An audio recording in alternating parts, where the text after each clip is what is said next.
الحمد لله وكفى وسلام على عباده الذين اصطفى. أما بعد فأعوذ بالله من الشيطان الرجيم. بسم الله الرحمن الرحيم. قال الله تبارك وتعالى في كتابه المجيد: ودعوني أستجب لكم. وقال النبي صلى الله عليه وسلم: الدعاء مخ العبادة، أو كما قال النبي صلى الله عليه وسلم. صدق الله العظيم وصدق رسوله النبي الكريم. زما عزتمندو ما ستاسو پړوان دي د قرآن کریم صحیح سره د نبی علیه الصلاۃ والسلام یو حدیث ته ورسته. الله رب العزت قرآن کریم کې فرمایي: ادعوني استجب لكم. زمانه وغواړئ زه به قبلوم ستاسو دعاګانې. زمانه دعا وغواړئ زه به ستاسو دعاګانې قبلوم. اور نبی علیہ الصلوۃ والسلام فرمائی چې دعا مخ العبادة، دعا د عبادت مغز دی. بل ځای نبی علیہ الصلوۃ والسلام فرمائی الدعاء هو العبادة، یعنی دا دعا بس خاص عبادت من دغه دی. زما عزتمند دلته یو څو خبرې عرض کوم. نن سبا دور کې یقینا مختلف قسمه خبرې کېږي. څوک کوئی دعا داسې، څوک کوئی داسې، خو لیکن دا د نن سبا دور سره بس ما او تاسو به دا سوچ وکړو چې یاره بس دا د نن سبا د دور د خلکو یو سوچ دی. نه، زه به چا پسې ځم، زه به د چا منم، زه به نبي علیه الصلاۃ والسلام پسې ځم.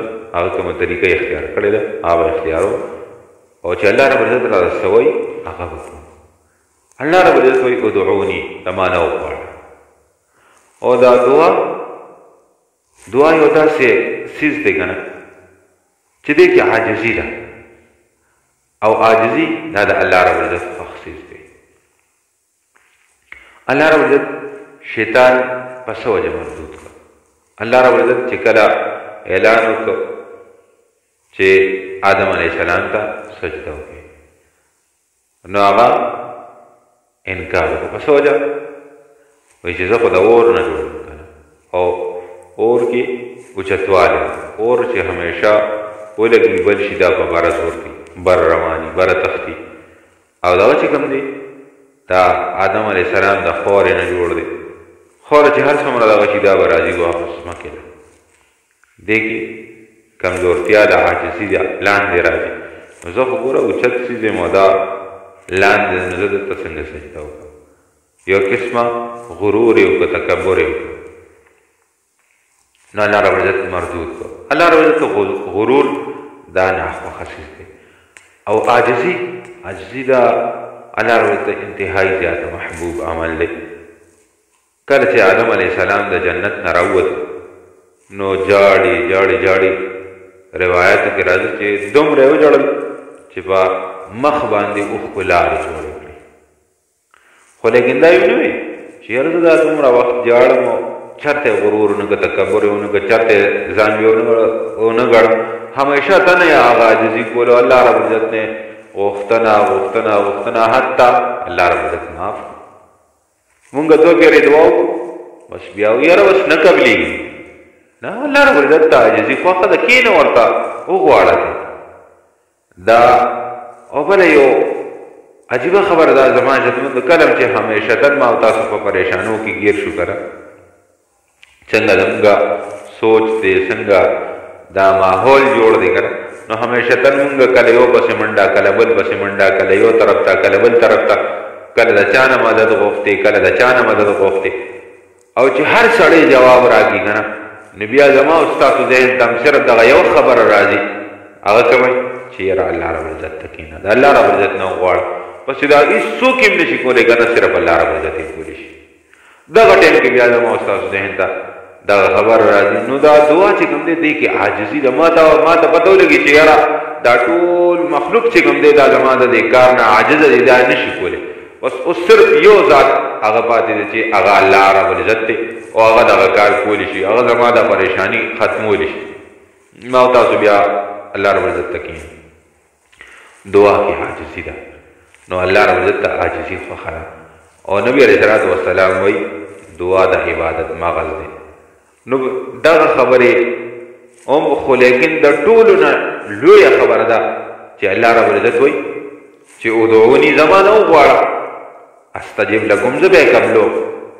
خو لیکن زما ستاسو سوچ او تصور دا دی چې څه زه غواړم هم هغه دې ما ته میلو شي. نه زما عزتمندو حدیث مبارک کې راځي، حدیث قدسی دی، الله رب العزت فرمایي چې کله زما بنده یو څیز وغواړي نو زه ګورم که هغې کې خیر هم هغه څیز وله ورکړم، که هغې کې خیر نه د هغې نه یې منبدل وله ورکړم، د هغې په ځای وله بل څیز ورکړم چې هغې کې د هغه خیر او که داسې څیزه هم نه نو بیا د دغې دعا په دغه بدل کې چې کوم دی په ده باندې څه پریشاني راځي، څه آفات راځي، څه شرور فسادات راځي، هغه ترې درکړم. نو زما عزتمندو دعا چې کوم دی دعا یو داسې عبادت دی چې دا همیشتن چې کوم دی خپل کار کوي، که په یو شکل کې نی په بل شکل کې یو په بل شکل کې نی په بل شکل کې، خو لیکن دعا چې کوم دی دا رد کېږي نه، ځکه چې الله رب العزت خپل اعلان کوي. او زه اکثر دا خبره کوم چې الله رب العزت وایي که نه چې زه دا کار کوم نو بیا به هغه کار کېږي همیشه دپاره به کېږي، ځکه چې د الله رب العزت اعلان دی چې ان الله لا یخلف المیعاد، الله رب العزت د خپلې وعدې خلاف نه کوي. نو چې الله رب العزت ووایي چې زه به ستاسو دعاګانې قبلوم نو بیا الله رب العزت د خپلې وعدې خلاف نه کوي، بیا به زما ستاسو دعاګانې قبلوي. خو اوس کمزوري ما کې ده، زه ورته چېرته په عاجزۍ ناست یم، ما ورته چېرته په عاجزۍ غوښتنه کړې ده، ما ته د الله رب العزت نه چېرته په عاجزۍ غوښتنه کړې، چېرته مې ورته جوړلي دي. ګوره که مور پلار هر څومره سخت زړه شي که نه، خو لیکن چې ماشومون خلي که نه مور پورې خپې راټینګي کړي او جاړي او یو خبره بار بار ماله دا څیز نو ماله دا څیز ماله دا څیز، نو که هر څومره سخت زړه شي که نه نو زړه نرم شیان دا والا وچي. الله رب العزت الله رب العزت دی، دا خو د مثال په طور مې هسې خبره وکړه. الله رب العزت خو دا اویاو میندونه سیوا محبت کوونکي دی، نو چې ما او تاسو ورته یو پېره ووایو دو پېره ووایو ولې به نه راکړي، خو لیکن ماله د غوښتلو طریقه نه راځي. اکثریت ګوره زمونږ دعاګانې چې کوم دی رټي رټایي ښه چې بس کمې مې یادې کړي دي، بس یا الله ما وبخښي، مور پلار مې وبخښي، استادان مې وبخښي او پلار دا بس چې کمې مې رټه کړي دي بس هغه زما دعا ده بس. اورګوټوالي راته کمې رټه شوي دي بس هغه زما دا رټې دعاګانې دي. دا دعا د دعا خپل یو عبادت دی، د دې خپله یو طریقه ده چې په طریقه باندې وشي د هغې خپل برکات دي. د دعا غوښتلو طریقه دا ده زما عزتمندو، دعا غوښتلو طریقه دا ده په عاجزۍ الله رب العزت ته کښېنه، لاس اوچت کړه. د ټولو نه لومبنې د ټولو نه اول چې کوم دی د دعا غوښتلو طریقه دا ده چې د الله رب العزت بړایي بیان کړه، د الله رب العزت صفات بیان کړه، ته رحیم یې، کریم یې، غفور یې، ته مالک یې، ته خالق یې، ته د الله رب العزت بړایي بیان کړه، د الله رب العزت صفات بیان کړه. بیا د هغې نه بعد چې کوم دی خپل چې کوم مدعا ده، خپل کوم تکلیف دی، کومه غوښتنه ده هغه د الله رب العزت نه وکړه.